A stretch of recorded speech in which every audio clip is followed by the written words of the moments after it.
এখন আমি শেষ করছি। আসসালামু আলাইকুম ওয়া রাহমাতুল্লাহি ওয়া বারাকাতুহু। ভাইজানকে সহি সালামতে আয় আল্লাহ জনগণের খেদমতে নিয়োজিত থাকার তৌফিক দান করিয়া দেন। আল্লাহ আসমানি বালাদিভাবে মুমিনের অনুপ্রেরণায় আয় আল্লাহ। সেলিম আহমেদকে একক প্রার্থী করার দাবি নিজস্ব প্রতিবেদক।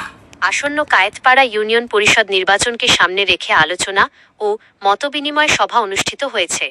সভায় কায়েতপাড়া ইউনিয়ন বিএনপির নেতাকর্মী, স্থানীয় গণ্যমান্য ব্যক্তি ও সাধারণ জনগণ সহ আশপাশের 9টি ইউনিয়নের নেতাকর্মীরা অংশ নেন। সভায় বক্তারা রূপগঞ্জ উপজেলা বিএনপির সিনিয়র সহ সভাপতি আলহাজ সেলিম আহমেদকে নির্বাচনে একক প্রার্থী হিসেবে দেখতে চান বলে মত প্রকাশ করেন। স্থানীয় জনগণের পক্ষ থেকেও তাকে নির্বাচিত করার দাবি জানানো হয়।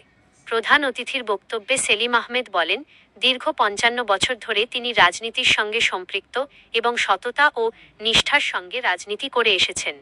তিনি বলেন, এলাকার মানুষের অনুরোধ ও ভালোবাসার কারণে এবার নির্বাচনে অংশ নেওয়ার সিদ্ধান্ত নিয়েছেন। তিনি আরও বলেন, নির্বাচিত হলে জীবনের বাকি সময়টুকু মানুষের কল্যাণ ও সেবায় ব্যয় করতে চান। পাশাপাশি সাংবাদিকদের সত্য ও বস্তুনিষ্ঠ সংবাদ প্রকাশের আহ্বান জানান তিনি। সভায় উপস্থিত নেতাকর্মী ও সাধারণ মানুষ সেলিম আহমেদের প্রতি তাদের সমর্থন ও প্রত্যাশার কথা জানান। সভা শেষে নেতাকর্মী ও সাধারণ মানুষের মধ্যে উৎসাহ উদ্দীপনা লক্ষ্য করা যায়। এককভাবে নমিনেশন দিতে আপনারা সবাই রাজি? আজি সেলিম জবকে চেয়ারম্যান হিসেবে দেখতে চান?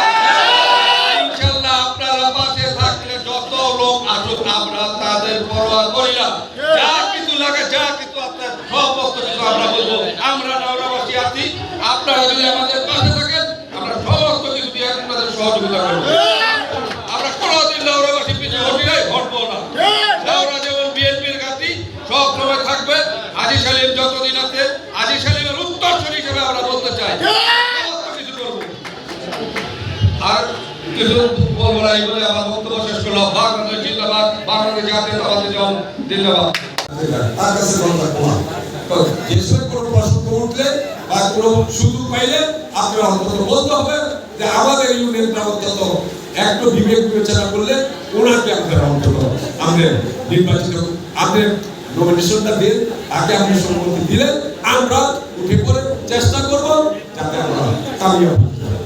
সবাইকে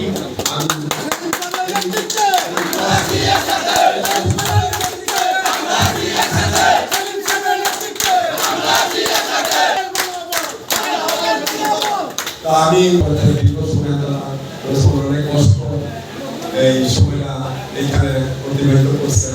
এই অকাল রোগের মধ্যে সবার সুস্বাস্থ্য কামনা করি। আমি আমার এই প্রস্তুতি সভা আলোচনা এখন আমি শেষ করছি। আসসালামু আলাইকুম ওয়া রাহমাতুল্লাহি ওয়া বারাকাতুহু।